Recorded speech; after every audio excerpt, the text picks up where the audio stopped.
Voltamos com São José em Debate, hoje com o tema Prevenção na Gravidez na Adolescência. Eu gostaria agora de conversar com a Sara, do BemFam, a questão da adolescência no momento de formação escolar, né? O jovem está com muitas dúvidas na cabeça, preparação para o mercado de trabalho, aí tem a questão também do amor, né? São muitas dúvidas que acabam ficando na cabeça desse jovem. E a questão da gravidez também é prejudicial, né? Às vezes ele não conversa com o pai, não conversa com a mãe. Como é que o BemFam trabalha essa questão? Como é que pode ajudar esse jovem? A gente trabalha a partir das questões da discussão da sexualidade, né? Como que a gente, não só na adolescência, mas ao longo da nossa vida, como a gente tem que quebrar os tabus, como, né, até a Virgínia falou agora há pouco, essas famílias já vêm reproduzindo, as pessoas vêm reproduzindo conhecimentos que elas adquiriram culturalmente, né?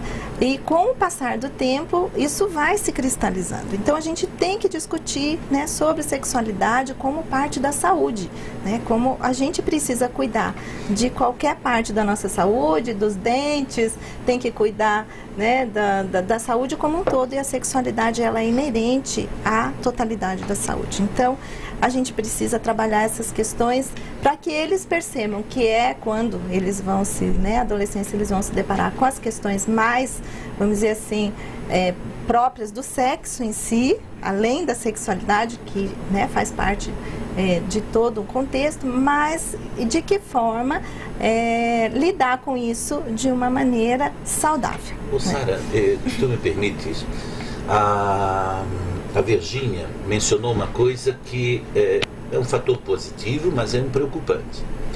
Quando ela trouxe que em muitos dos casos a adolescente vai acompanhado do familiar e em alguns casos do seu acompanhante. E que, na verdade, ela tem, entre aspas, um apoio ali. Isso é bom. Por outro lado, é ruim. Eu digo por que eu penso isso. Porque daqui a pouco, e tu falasse que ela acaba replicando um modelo que ela vivenciou. Na verdade, na casa dela, a mãe já foi adolescente, ela é fruto de uma gravidez na adolescência. Me preocupa porque o do ruim é assim, em algum momento o BemFam ou o hospital regional, eu sei que esse não é o papel, mas na continuidade ele tenta quebrar esse ciclo, mostrando exatamente o que eu quis dizer. Se ele conseguir quebrar o ciclo, dali para frente as gerações podem ser transformadas. Porque como se eles olharem para trás, essas gerações estão replicando o modelo e que acaba refletindo na questão social, nessa questão que né, são vidas que são transformadas. Eu não sei se o BemFam, quando faz, eu acredito que sim, e eu queria até abordar vocês duas nesse sentido, se ela faz essa abordagem com a criança, dizer, olha, aqui tu tens um filho, e esse filho é para a vida toda, mas tu tens que agora trabalhar para transformar a vida do teu filho, para que ele possa ter, né, uma realidade diferente, se é que tu queres transformar essa realidade. Eu acho que ali nós estaremos então desconstruindo ou ressignificando essa realidade. Então eu queria saber a opinião de vocês, o que vocês concordam ou não com isso. A gente, quando elas chegam, aquele momento é um momento crucial, o parto, né, que é praticamente o fim de todo um processo. Né? E fazer uma abordagem assim de conscientização naquele momento, sabe, Moacir, é meio complicado. Então, quando ela chega, se ela chega assim no início do trabalho de parto, ou às vezes ela nem entrou ainda no trabalho de parto propriamente dito, então que a gente sinta que possa fazer uma abordagem, a gente faz.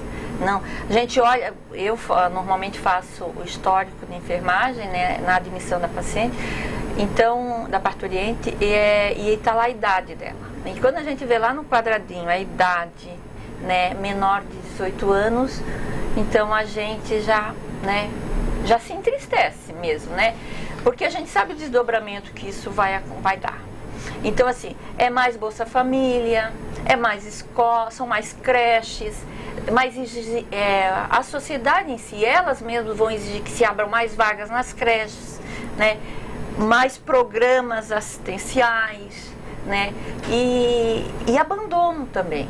E existe caso de reincidência? Aumenta? Sim, assim, há casos que assusta. 17 anos, terceira gravidez, teve um aborto, 2 abortos, essa seria a terceira gestação. né? Isto é comum, não é raro não. Ô Virgínia, tu entendes que em algum momento essa gravidez também ela é estimulada pela família de origem para que essa adolescente tenha dali para frente uma vida independente, ela já constitui um lar, ou seja, não está mais sob a minha responsabilidade? Vocês sentem isso nessa realidade ou não? Eu sinto. A gente sente, e eu sempre faço um paralelo, que tem uma irmã que é pedagoga e ela trabalha com a educação infantil. Então ela diz, aquilo que tu vês lá vai sobrar para mim do outro lado. Que os problemas que tu vivencia ali, tu não vivencia, tu vivencia o lado bom da história. O lado difícil, complicado e que me faz muitas vezes chorar é daqui 1 ano, daqui 2 anos, daqui 5 anos, porque até 6 anos tu forma um indivíduo, né? E também se ele não vai para uma boa escola, para um bom centro formador, a vulnerabilidade é grande, né? Então o que vai ser dessa criatura, né? Casos assim, e a predisposição dessa criança também depois para a violência, porque como elas não têm uma estrutura familiar, né? O parceiro também é adolescente, às vezes 16, 17 anos, nem barba tem, né? E que estrutura tem para constituir ali uma família, né? Aí eles ficam com a mãe, que também já não tem uma estrutura, que é sozinha, que tem outros filhos, que tem múltiplos parceiros, algumas, né, que, né, é uma família já... Porque hoje o modelo de família nosso é bem diferente, né, e mudou bastante. Então, essa criança, como é que ela vai se criar? Então, essa questão do modelo familiar que tu falou que mudou, tem um pouco também relacionado à falta de limite, e esse jovem ele acaba não tendo responsabilidade para usar uma camisinha, usar um método anticonceptivo para não ter esse filho. Muitas vezes eles nem se preocupam com essa questão se vai ou não engravidar, né? Eu não sei, a Sara vai falar melhor isso do que eu, mas dá sempre essa sensação, e eu queria até que é muito importante essa pergunta que a Sara colocou.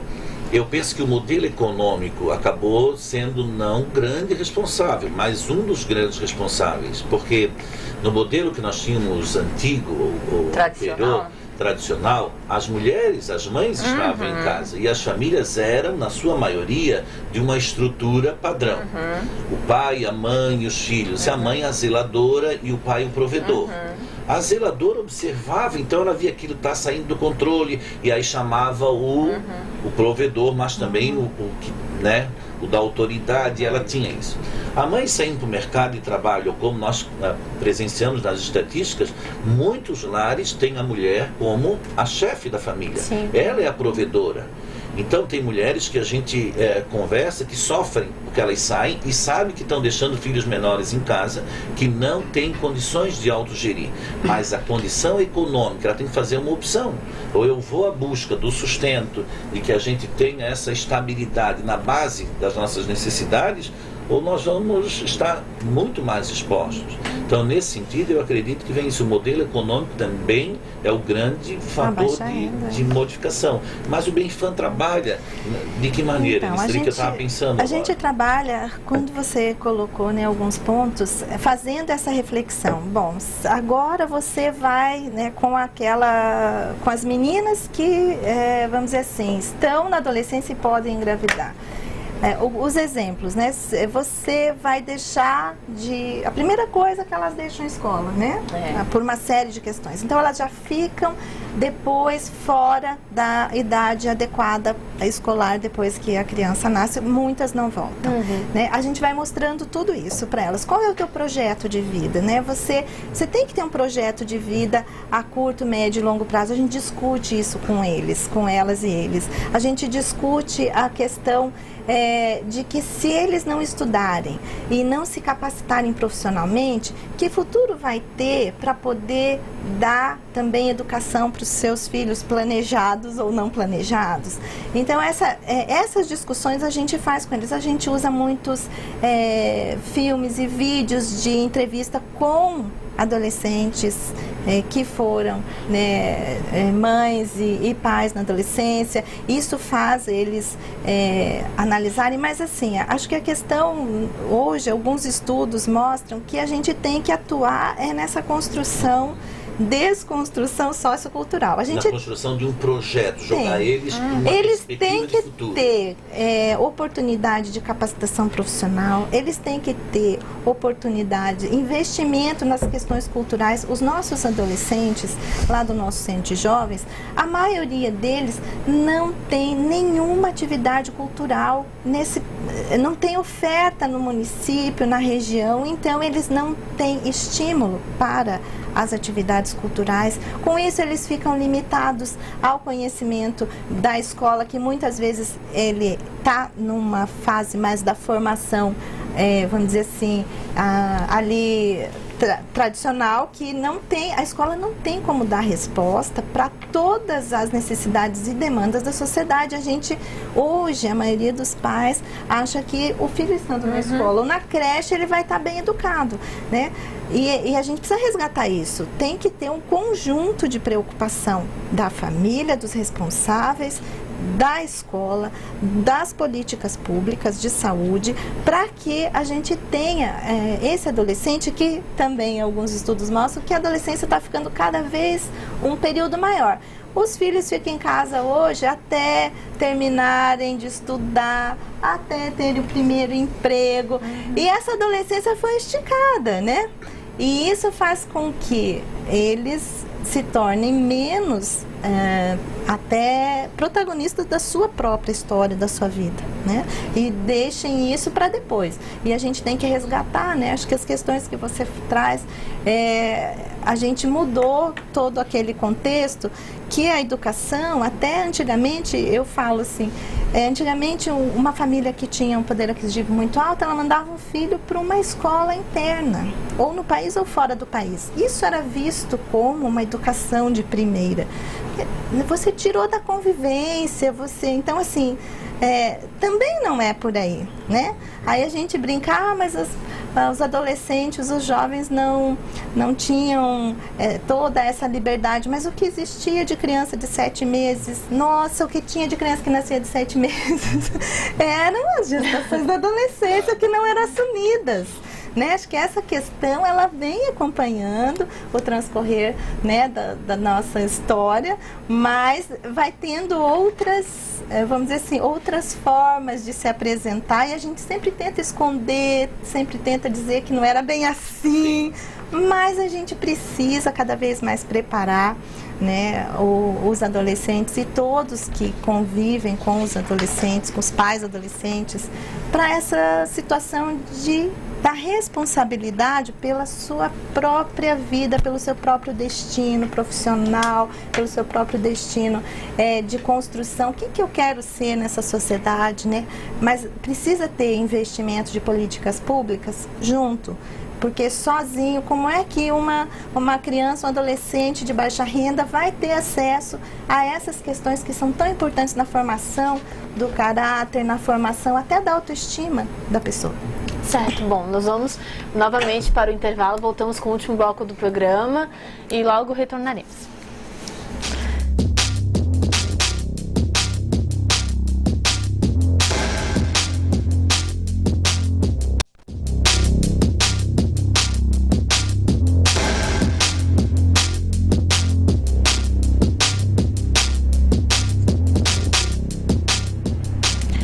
No último bloco de São José em Debate, nós vamos falar agora das políticas públicas. Eu gostaria de conversar com o vereador Moacir sobre essa questão. O planejamento familiar inexistente, o próprio assunto da sexualidade não é debatido tanto na família quanto nas escolas. É necessário uma política pública que a gente não vê no dia a dia. É necessário um pensar público diferente, porque se o princípio, a preocupação pública for diferente, ela muda. Porque, vê bem, nós estamos falando de uma lei que ela foi criada para tentar, pelo menos em uma semana, se discutir, o que não deveria nem acontecer em uma semana. Isso deveria permear a preocupação da educação e da saúde durante toda a vida da sociedade. Nós estávamos, inclusive, discutindo isso aqui. Ora, se nós não conseguimos nem numa semana trazer esse tema para um debate, como estão sendo executados os programas de prevenção. O programa de prevenção, ele acaba sendo muito mais um bombeiro, ele vai apagar incêndio, ele não vai trabalhar lá na origem. Então tem questões que tem que ser extremamente mais abertas na discussão.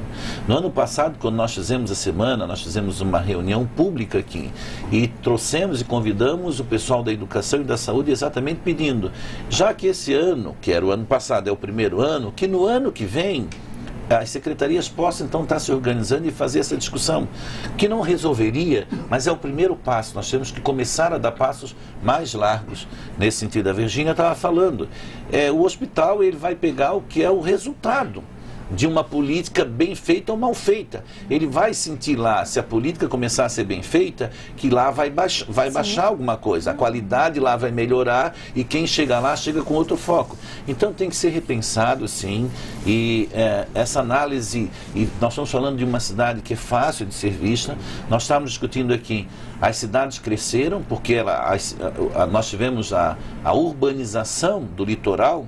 Então os modelos modificaram, então as políticas têm que ser intensificadas, mas mais ainda, política de lazer, política de cultura, política de estímulo ao esporte, porque o jovem vai para o esporte, ele tem uma quadra, ele vai numa banda de música, ele vai ao cinema, ele participa do grupo do teatro, e ele vai na formação que a cabeça vai abrindo. Nós temos que trabalhar mentes, aí a gente transforma em realidades. Não sei se é isso que a Sara pensa, se é isso que a Virgínia pensa, né?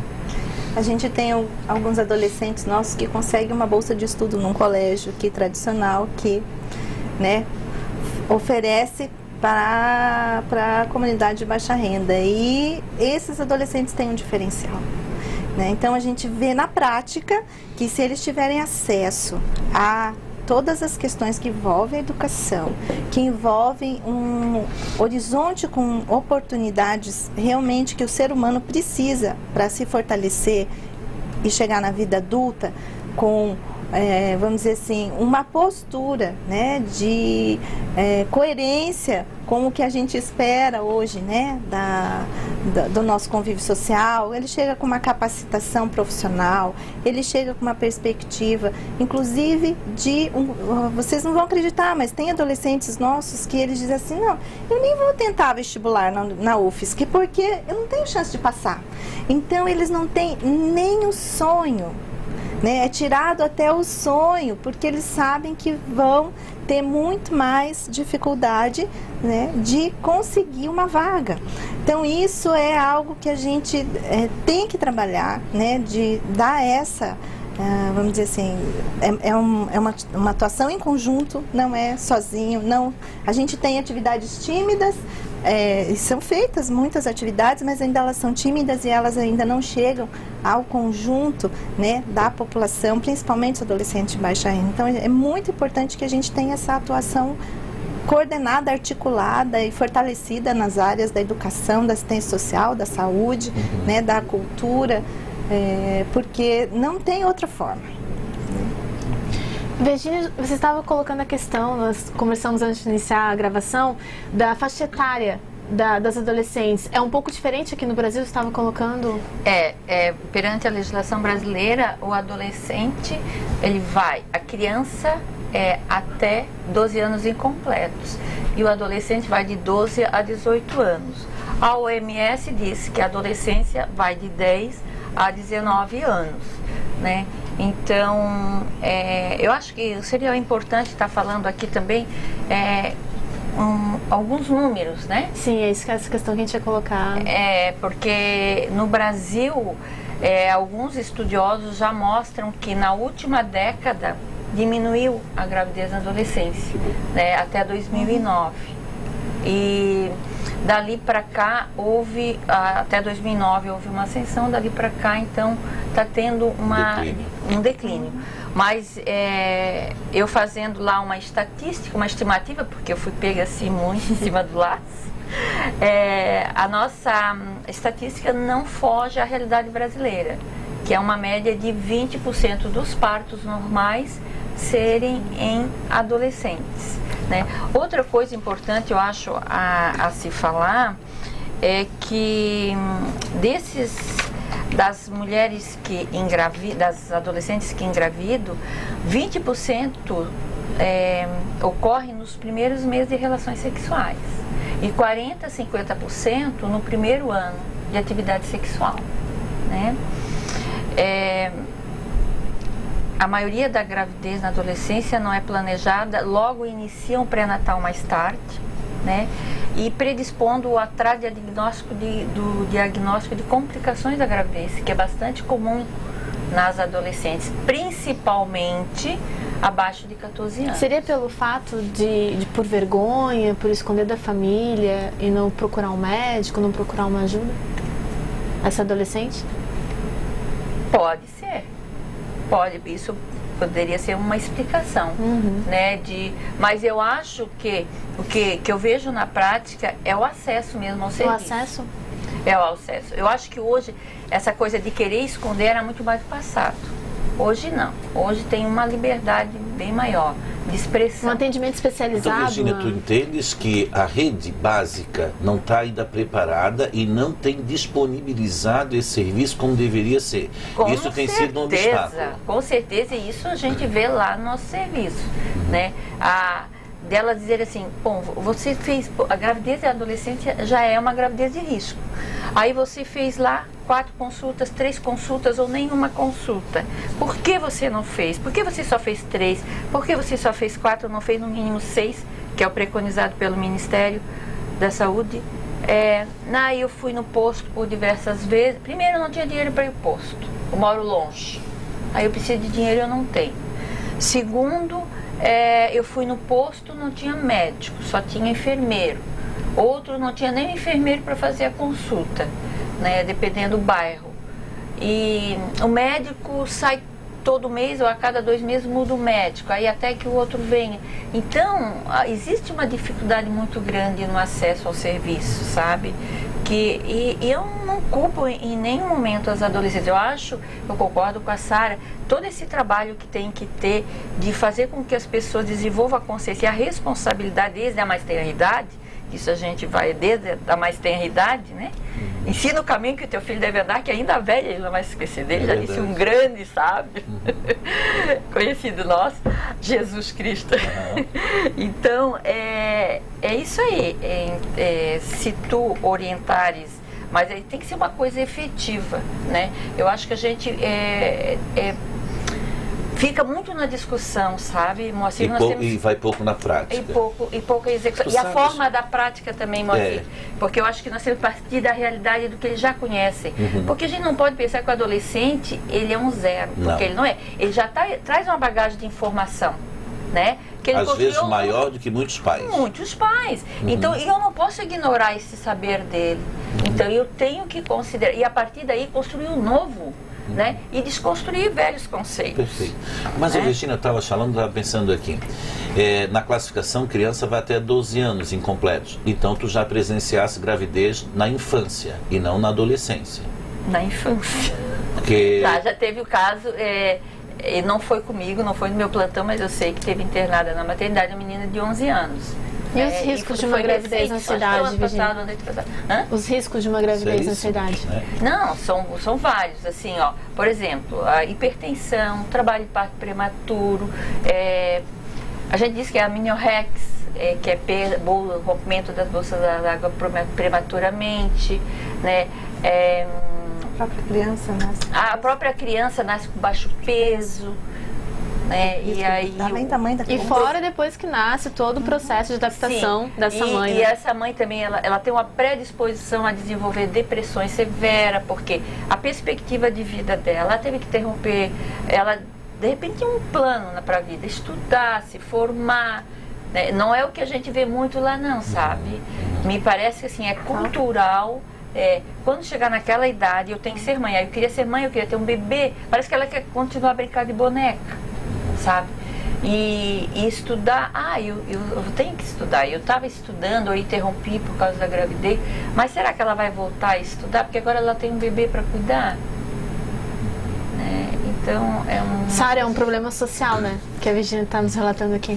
Sim, e a gente vê que além de tudo, essas meninas ainda entram num indicador que é um dos que a gente tem tido uma péssima performance que é na mortalidade materna no nosso país. A gente não consegue melhorar o número de mortes evitáveis, porque a maioria das mortes acontece nessa fase, né, que a Virgínia falou, do pré-natal, que elas ou por começarem tarde o pré-natal, ou por terem alguma dificuldade de acesso ao serviço de saúde, e isso faz com que elas ainda entrem numa situação pior, elas entram nessa situação de vulnerabilidade, né, de entrar nas estatísticas da mortalidade materna por já ser uma gravidez de risco. Acaba engrossando com nossas estatísticas. Eu tenho uns dados aqui até para reforçar o que a Virgínia falou.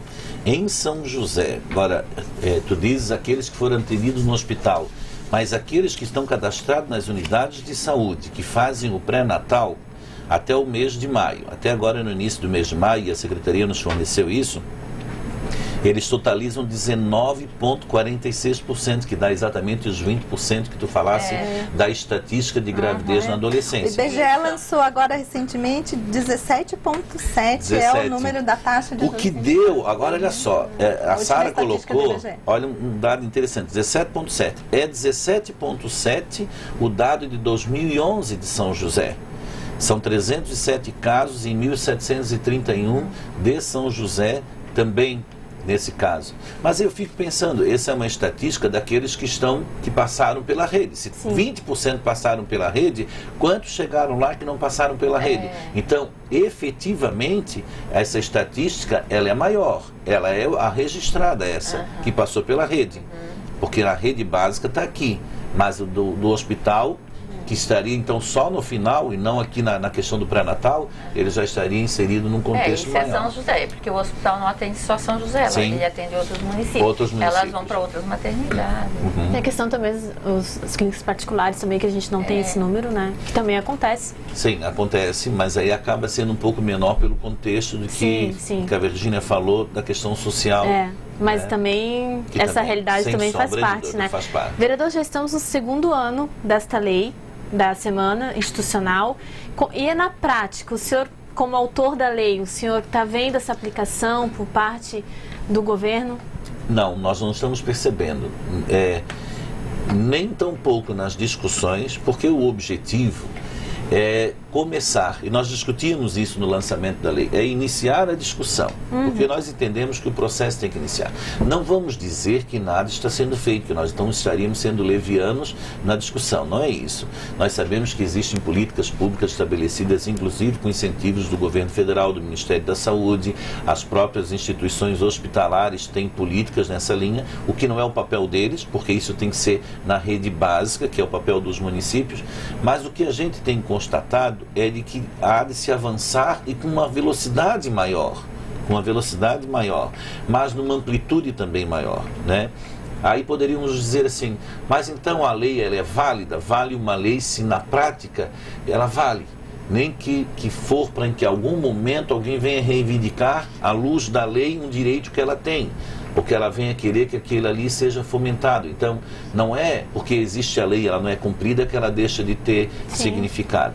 E neste caso específico dessa lei, que era para discussão, né, com relação à orientação e à maturidade nesse sentido da questão, nós podemos dizer que só nós aqui estamos no segundo ano discutindo. Então, nesse sentido, ela foi bastante interessante. Nós sonhamos que ela possa ser aberta e amplificada essa discussão ao ponto que a Secretaria da Saúde, a Secretaria da Educação e o Poder Público como um todo, depois dela, tracem políticas públicas práticas, né, para fazer frente a essa problemática. E no ano passado também ocorreram discussões públicas aqui na Câmara, né? Reuniões. Que nós pretendemos fazer, inclusive, no final do mês de maio, né? A Sara já trouxe aqui essa proposta para que a gente postergue um pouquinho essa discussão, mas que a gente volte, né? Reunindo aí e ampliando um pouquinho essa discussão também esse ano. Né?